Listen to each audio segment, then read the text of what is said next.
ويسر لي أمري واحلل عقدة من لساني يفقهوا قولي سبحانك لا علم لنا إلا ما علمتنا إنك أنت العليم الحكيم رب يسر ولا تعسر وتمم بالخير وبك نستعين. جی آواز سب کو آ رہی ہے نا؟ جی سر آ رہی. یہ جو لوگ ویٹنگ روم میں ہیں ان کو بھی ایڈمٹ کر دیں سب کو انشاءاللہ. ان الذين يشترون بعهد الله وايمانهم ثمنا قليلا اولئك لا خلاق لهم في الاخره ولا يكلمهم الله يوم القيامه ولا يكلمهم الله ولا ينظر اليهم يوم القيامه ولا يزكيهم ولهم عذاب اليم. وان منهم لفريقا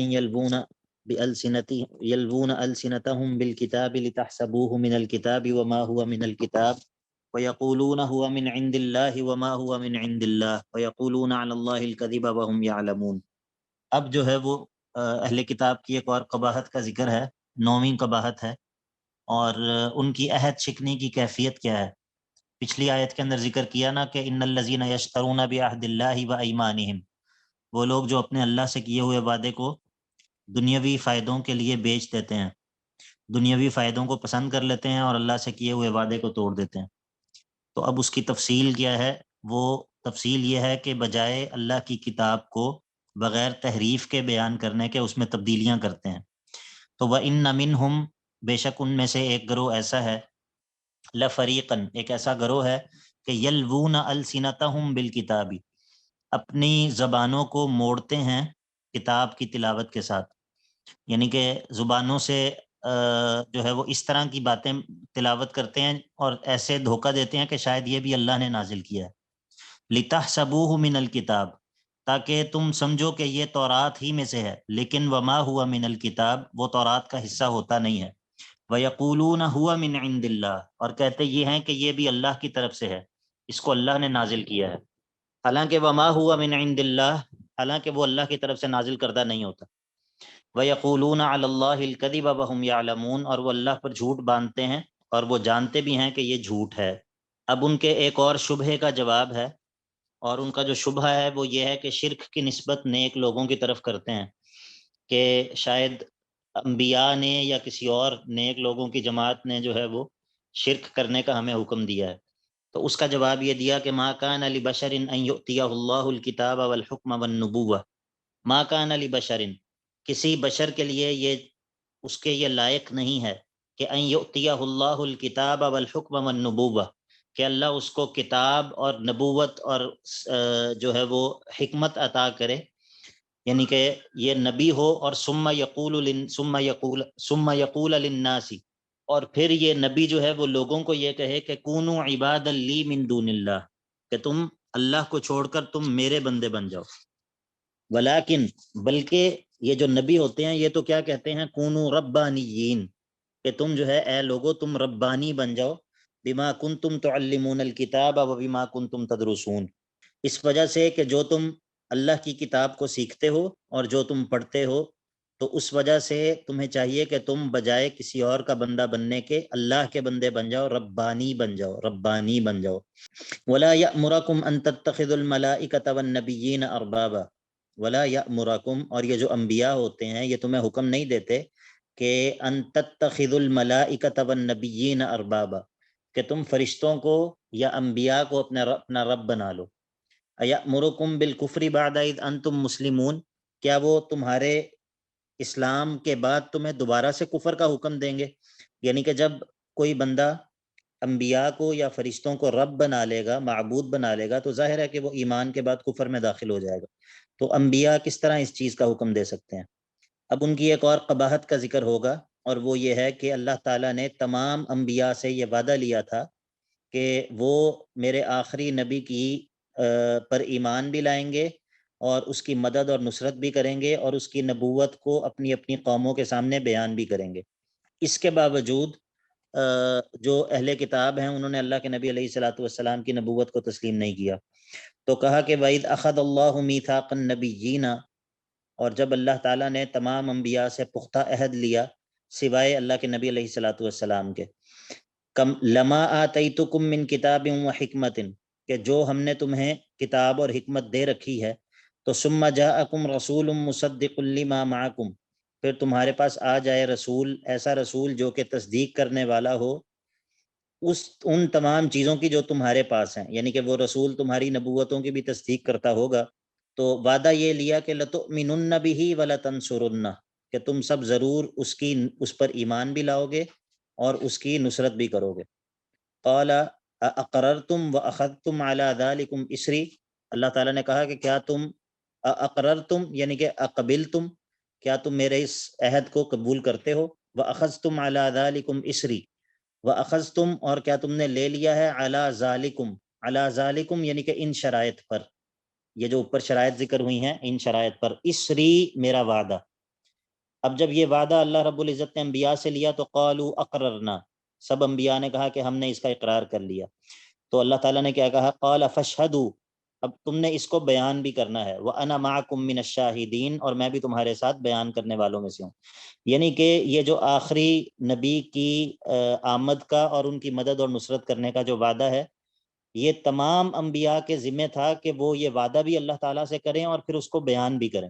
اب اس کا مطلب ہے کہ تمام انبیاء نے اس کو بیان کیا ہے، تو فمن تولی بعد ذالک، تو اس کے بعد بھی جو اعراض کرے، یعنی کہ ان انبیاء کی طرف نسبت کرنے والے لوگوں میں سے جو اس بات سے اعراض کرے، مطلب یہ ہے کہ جب تمام انبیاء نے اللہ تعالیٰ سے یہ عہد کیا کہ ہم آخری نبی پر ایمان بھی لائیں گے اور اس کی نصرت بھی کریں گے، اور پھر انہوں نے اپنی قوموں کے سامنے اس کو بیان بھی کیا، تو اب وہ لوگ جو کہ ان انبیاء میں سے کسی کی طرف اپنی نسبت کرتے ہیں، اگر وہ آخری نبی پر ایمان نہ لائیں تو وہ دراصل اس وعدے کو توڑ رہے ہیں، ٹھیک ہے، جو کہ ان کے وہ انبیاء جن کی طرف وہ اپنی نسبت کرتے ہیں وہ اللہ تعالیٰ سے جو وعدہ کر چکے ہیں۔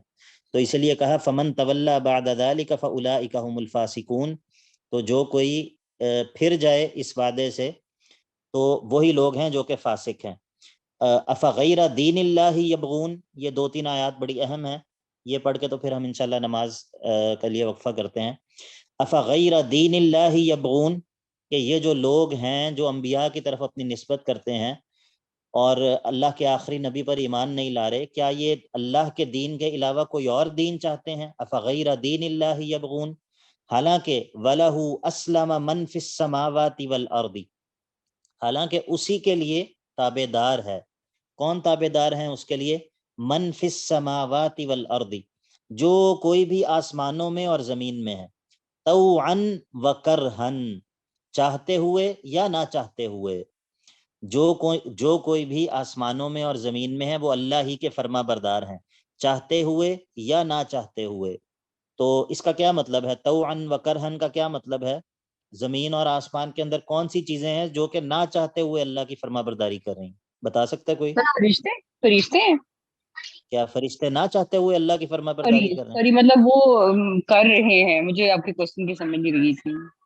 چلیے میں بتاتا سر ہوں۔ جی بتائیے، اب بتائیے نور اس ہیرا۔ میں تکوینی احکامات کی طرف اشارہ ہے۔ ہاں جی، بارک اللہ فیکم، لگتا ہے آپ نے سورہ آل عمران پڑھی ہے پہلے میرے سے۔ جی سر۔ وَلَهُ أَسْلَمَ مَنْ فِي السَّمَاوَاتِ وَالْأَرْضِ طَوْعًا وَكَرْهًا، یہاں پر جو ہے وہ کرہا سے مراد امور تکوینیہ ہیں، یعنی کہ وہ چیزیں جن کے اندر انسان کے پاس اختیار ہے ہی نہیں، مثال کے طور پہ پیدائش ہے، اس کی موت ہے، اس کا بیمار ہونا، یہ وہ چیزیں ہیں جو اللہ تعالیٰ کے تکوینی احکام ہیں، تو ان کی انسان چاہے یا نہ چاہے وہ ان میں اللہ تعالیٰ کا پابند ہے۔ اور طوعاً سے مراد امور تشریعی ہیں کہ ان کے اندر انسان جو ہے وہ اپنی مرضی سے اللہ کی اطاعت کرتا ہے۔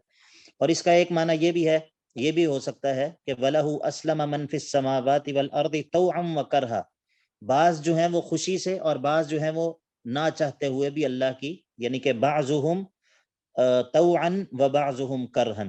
بہرحال وَإِلَيْهِ يُرْجَعُونَ، آخر میں انہی کی طرف لوٹایا جائے، اللہ ہی کی طرف ان سب کو لوٹایا جائے گا۔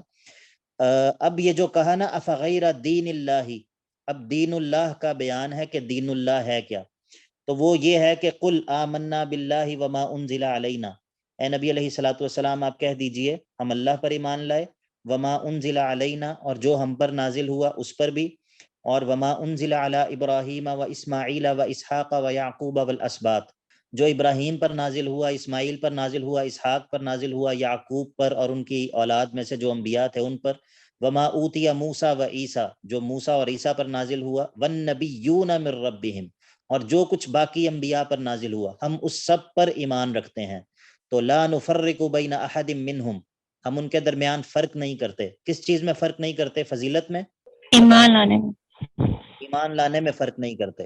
وَنَحْنُ لَهُ مُسْلِمُونَ، اور ہم اللہ ہی کے لیے مطیع اور فرما بردار ہیں. تو یہ ہے وہ دین اللہ، یہ وہ دین اللہ ہے جس کے اب آج کل ایک نیا فتنہ یہ ہے کہ بعض لوگ یہ کہتے ہیں کہ جو عیسائی ہیں یا جو یہودی ہیں یہ بھی جنت میں جا سکتے ہیں، اور آپ ان کو کفار نہیں کہہ سکتے. ہاں یہ ہے کہ آپ غیر مسلم کہہ لیں لیکن کفار مت کہیں.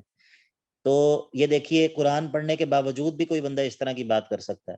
اب یہ اس آیت کے اندر دین اللہ کا بیان ہوا، اور اس کے بعد دیکھیں اللہ رب العزت کیا کہہ رہے ہیں، وَمَن يَبْتَغِ غَيْرَ الْإِسْلَامِ دِينًا، جو کوئی اسلام کے علاوہ کوئی اور دین چاہے گا، تلاش کرے گا. اور اسلام سے مراد کیا ہے؟ یہ جو پچھلی آیت کے اندر بیان ہوا ہے، یعنی کہ تمام انبیاء پر ایمان رکھنا، اللہ تعالیٰ کی نازل کردہ تمام وحی پر ایمان رکھنا، اور کسی ایک نبی کا بھی انکار نہ کرنا. دیکھیے ہم تو یہ کہتے ہیں کہ کوئی اگر کسی ایک نبی کا بھی انکار کر دے اور یہ کہے کہ میں تمام انبیاء کو مانتا ہوں لیکن ایک کوئی نبی یوشع نبی کو میں نہیں مانتا، تو یہ شخص کافر ہے، مخلد فی النار ہے.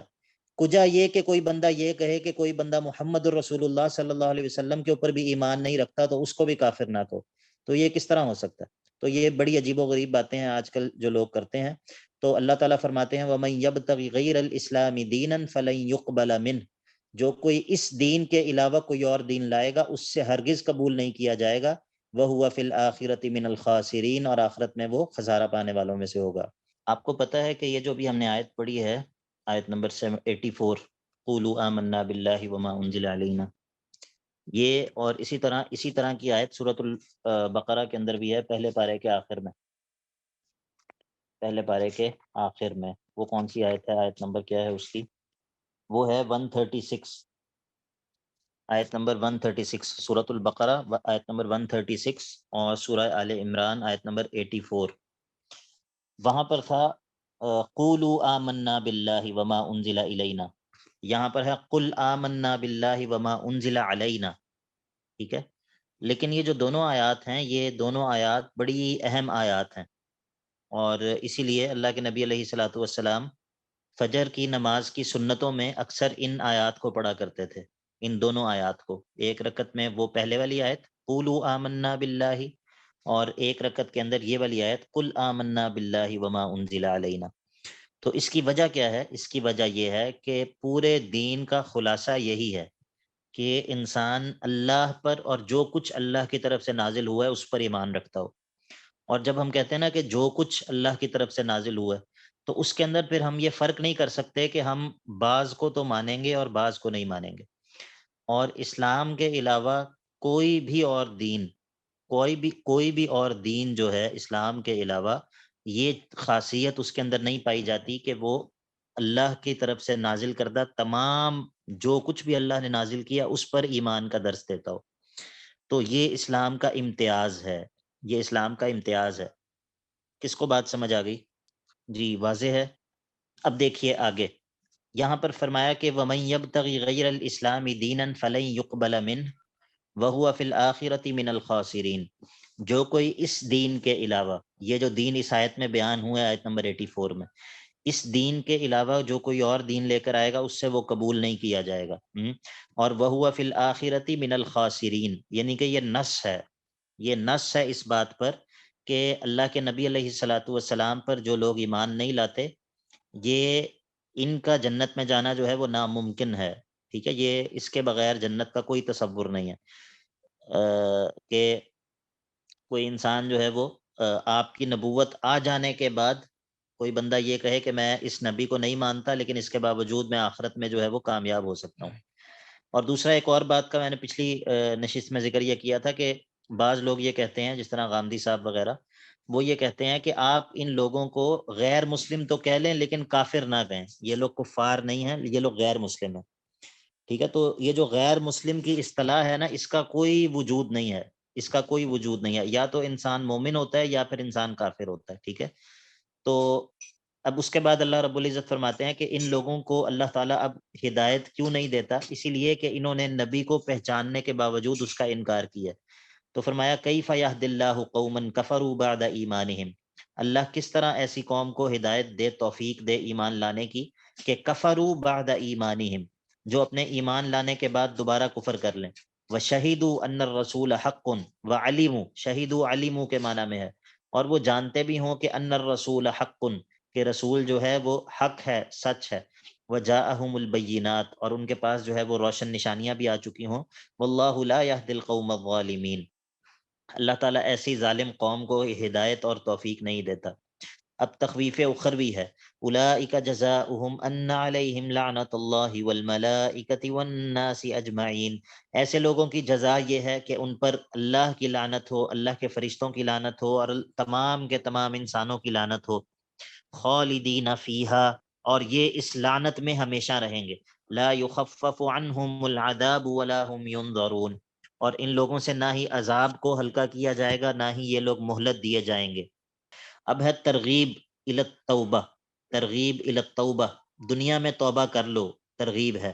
الا الذین تابوا من بعد ذلک واصلحوا، ہاں وہ لوگ جو کہ توبہ کر لیں اس کفر کرنے کے بعد، واصلحوا، اور اپنے حال کی اصلاح کر لیں، تو فإن اللہ غفور الرحیم، یہ وہ لوگ ہیں جو کہ یہ اللہ جو ہے وہ ان لوگوں کے لیے بخشنے والا اور بہت مہربان ہوگا.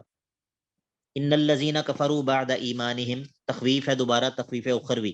ان الذین کفروا بعد ایمانہم، وہ لوگ جو ایمان لانے کے بعد دوبارہ کفر کرتے ہیں. ثم ازدادوا کفرا، پھر کفر میں بڑھتے ہی چلے جاتے ہیں اپنی موت تک، موت تک کفر میں بڑھتے ہی چلے جاتے ہیں.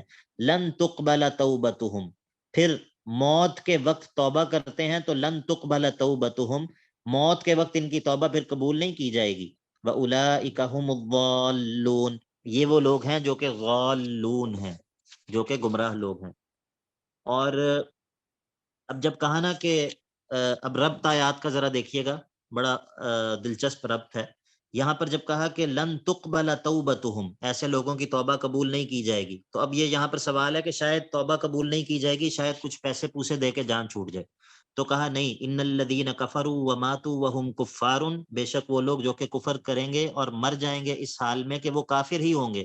تو فلن يقبل من احدهم ملء الارض ذهبا ولو افتدى به، تو ہرگز نہیں قبول کیا جائے گا ایسے لوگوں سے ملء الارض ذهبا، ملء الارض ذهبا، پوری زمین بھر کے بھی اگر وہ سونا دیں، ولو افتدى به، یعنی کہ ولو افتدى بملء الارض ذهبا، اگر وہ پوری زمین بھر کر بھی سونا دیں تو وہ بھی قبول نہیں کیا جائے گا.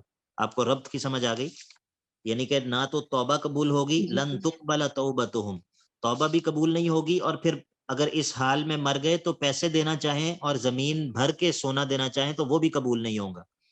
وَأُولَئِكَ لَهُمْ عَذَابٌ أَلِيمٌ وَمَا لَهُم مِّن نَّاصِرِينَ، اور ان لوگوں کے لیے عذاب علیم ہوگا، دردناک عذاب ہوگا. وَمَا لَهُم مِّن نَّاصِرِينَ، اور ان کا کوئی بھی مدد کرنے والا نہیں ہوگا. اچھا، مطلب یہ ہے کہ آخرت میں مال قبول ان سے نہیں کیا جائے گا. بات سمجھ آ رہی ہے سب کو؟ جی سر.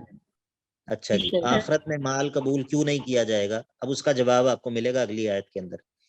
لن تنالوا البر حتى تنفقوا مما تحبون وما تنفقوا من شيء فإن الله به عليم. بات یہ ہے کہ نیکی کو تم ہرگز نہیں پا سکتے یہاں تک کہ تم اس میں سے خرچ نہ کرو جو مال تمہیں پسند ہو، اس وقت تک تم نیکی کو نہیں پا سکتے. مطلب یہ ہے کہ مال کی قبولیت اللہ اس وقت کرتا ہے جب انسان اس مال میں سے خرچ کرے جو اسے محبوب ہو. اب آخرت میں اللہ کے عذاب کو دیکھ لینے کے بعد جب بندہ پوری دنیا بھر کے سونا دینے کے لیے تیار ہو گیا ہے، تو کیا اس وقت اس کے دل کے اندر مال کی محبت ہوگی آخرت میں؟ ٹھیک ہے، جب اس کے سامنے سارے حقائق واضح ہو جائیں گے، حقیقت اس کے سامنے کھل جائے گی، تب یہ مال اس کی نظر میں ویسے ہی بے وقت ہو جائے گا. تو اس وقت یہ مال دینا چاہ رہا ہے لیکن اللہ قبول نہیں کرے گا. دنیا کے اندر چونکہ مال اس کو محبوب ہے، اگر یہ دنیا کے اندر مال خرچ کرے گا اللہ کے راستے میں تو اللہ تعالیٰ مال کو قبول کرے گا، نیکی کو یہ پا لے گا. سمجھ آ گیا؟ جی سر. سمجھ آئی؟ یہ ان مشکل ان دونوں آیات میں ربط جو ہے نا یہ مشکل ہے، ان دونوں آیات میں جو ربط ہے وہ مشکل ہے. ٹھیک ہے، لیکن میں نے آپ کو بتا دیا ہے کہ کیا تعلق ہے دونوں آیات کے درمیان، اور یہ ایسا سوال ہے جو وائبہ میں پوچھا جا سکتا ہے. اور فلن يقبل من احدهم ملء الارض ذهبا، پیچھے کہا کہ زمین بھر کے بھی سونا دے گا تو قبول نہیں کیا جائے گا، اور آگے کہا کہ نیکی تو اس وقت انسان پاتا ہے جب اس میں سے خرچ کرے جو اس کو مال پسند ہو. تو چونکہ آخرت میں مال کی محبت موجود نہیں تو وہاں پر مال قبول بھی نہیں کیا جائے گا. ہاں دنیا میں چونکہ مال محبوب ہے، اس مال میں سے اللہ کے راستے میں خرچ کریں گے تو مال قبول ہوگا. اب جو ہے وہ بنی اسرائیل کے شبہ کا رد ہے.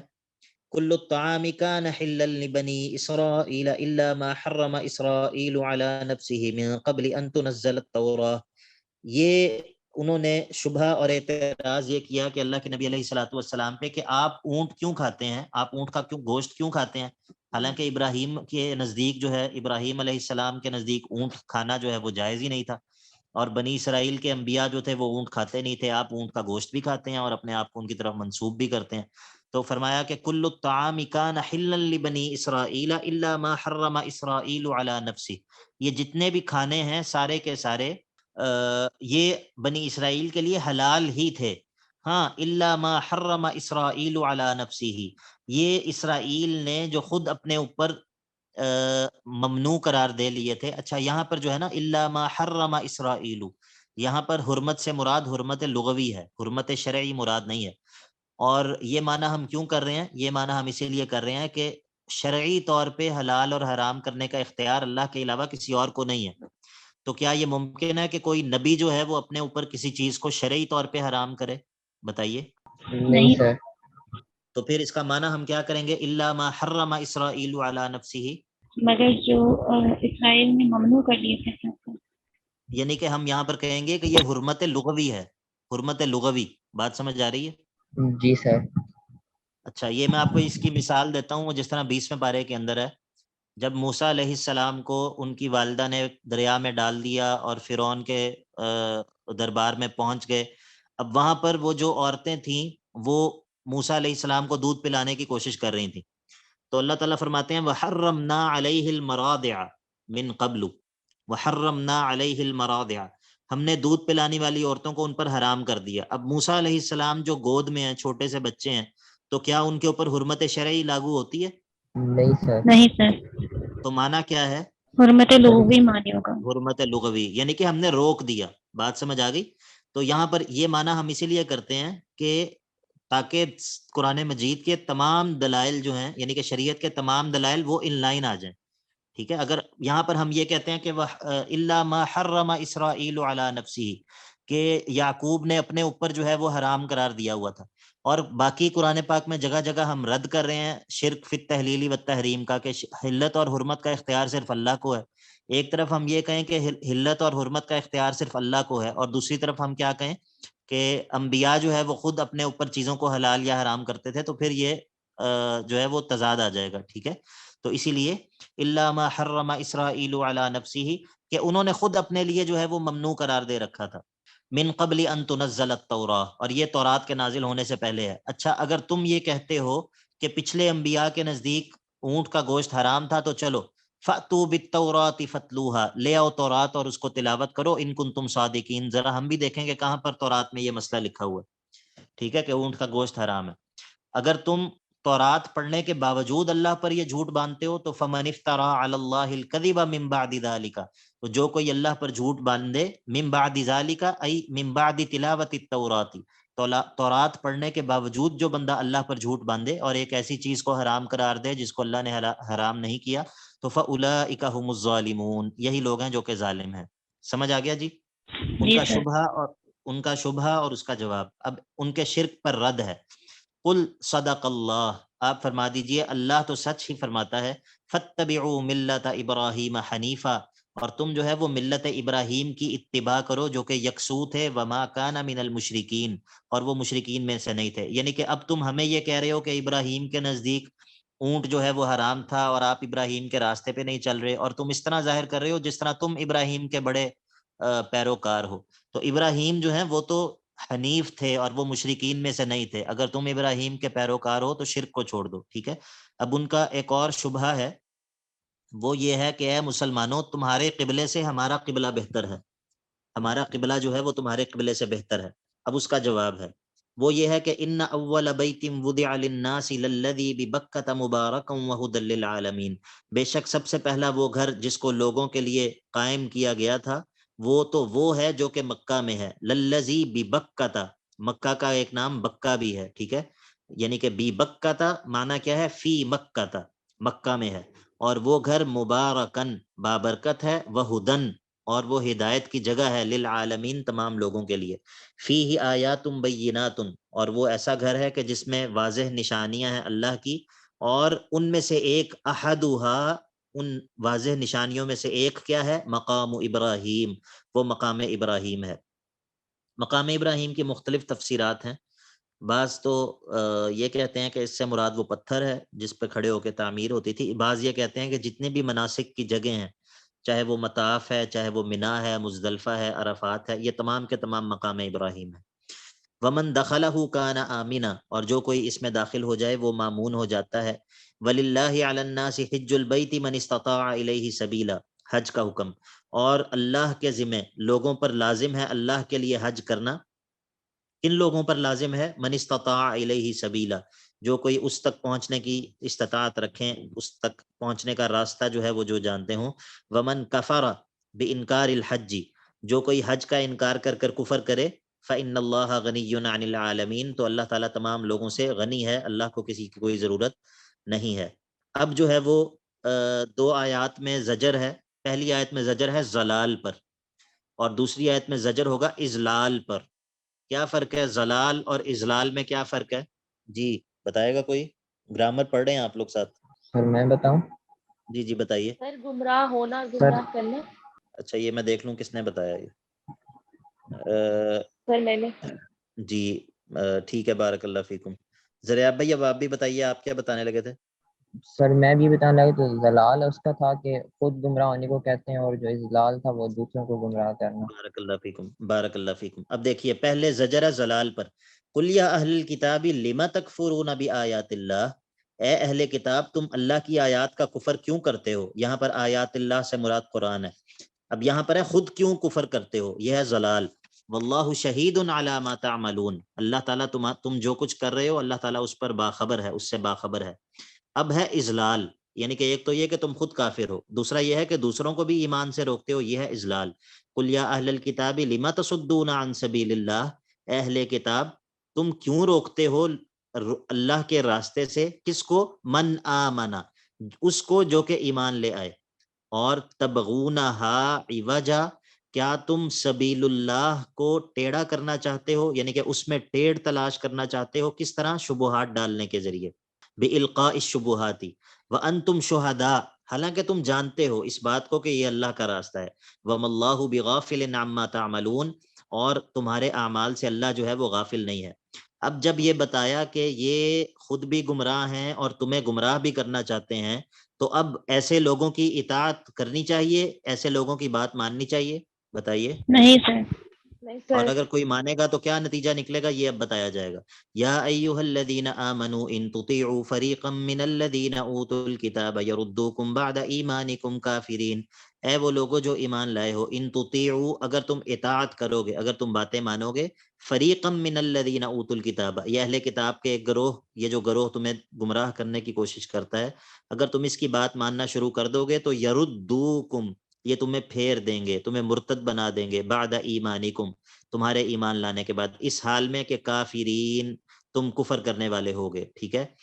اور تم یہ کام کس طرح کر سکتے ہو اے مسلمانوں؟ تمہیں ان کی بات ماننے کی ضرورت کیا ہے؟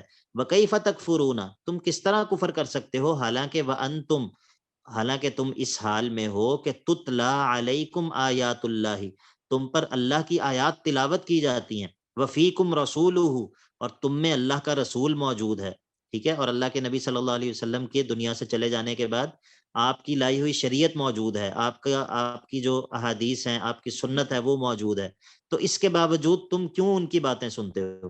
اور تم کس طرح کفر کر سکتے ہو اس کے باوجود کہ تمہارے اندر اللہ کی کتاب اور اللہ کے رسول کی لائی ہوئی شریعت موجود ہے؟ تو یعنی کہ مطلب یہ ہے کہ اس کے ہوتے ہوئے تم کفر نہیں کر سکتے، معنی یہ ہے کہ اس کے ہوتے ہوئے تمہیں استغنا ہو جانا چاہیے، تمہیں مستغنی ہو جانا چاہیے ان کے علاوہ ہر قسم کی چیزوں سے، اور تم ان اہل کتاب کی طرف جو ہے وہ اپنے کانوں کو مت لگاؤ تاکہ کہیں تمہیں یہ گمراہ نہ کر دیں۔ وَمَن يَعْتَصِم بِاللَّهِ، اور جو کوئی اعتصام کر لے، مضبوطی سے تھام لے، باللہ ای بکتاب اللہ، جو یا پھر بدین اللہ یا پھر جو ہے وہ بما انزل اللہ، یعنی کہ جو کوئی اس چیز سے اعتصام کر لے جس کو اللہ نے نازل کیا ہے، جو اللہ کی کتاب ہے، تو فقد ہدی الی صراط مستقیم، تو یہ وہ شخص ہے جو کہ صراط مستقیم کی طرف رہنمائی کر دیا گیا ہے، جس کو صراط مستقیم جو ہے وہ نصیب ہو گیا ہے۔ تو یہاں پر 101 نمبر آیت پہ جو دوسرا حصہ ہے سورت کا وہ ختم ہوا ہے، جو کہ شروع ہوا تھا، کہاں سے شروع ہوا تھا؟ 64 سے، ہاں یہاں سے قل یا اہل الکتاب تعالوا الی کلمۃ سواء بیننا وبینکم۔ تو آپ نے دیکھا کہ اس حصے کے اندر کیا ہوا، نصارہ کے 14 قباحتوں کا بیان ہوا اور ان کے بعد شبہات کا رد ہوا، اور اس کے علاوہ ادھر اس حصے کے اندر عیسیٰ علیہ السلام کا عبد ہونا اور ان کی عاجزی کو بیان کیا گیا، ٹھیک ہے۔ تو یہ انشاءاللہ اب اگلا جو حصہ ہے وہ تفصیلی ہے، وہ آیت نمبر 102 سے لے کے 169 تک ہے، 129 تک۔ اس کے اندر جو ہے وہ 4 بنیادی اصولوں کا ذکر ہوگا، ایمان، اتحاد، اعتصام بالکتاب والسنہ اور دعوت کا۔ تو انشاءاللہ یہ ہم اپنی اگلی کلاس میں پڑھیں گے۔ کوئی سوال ہے تو پوچھ لیں اس حصے کے حوالے سے۔ چلیے ٹھیک ہے، بارک اللہ فیکم، السلام علیکم ورحمۃ اللہ وبرکاتہ۔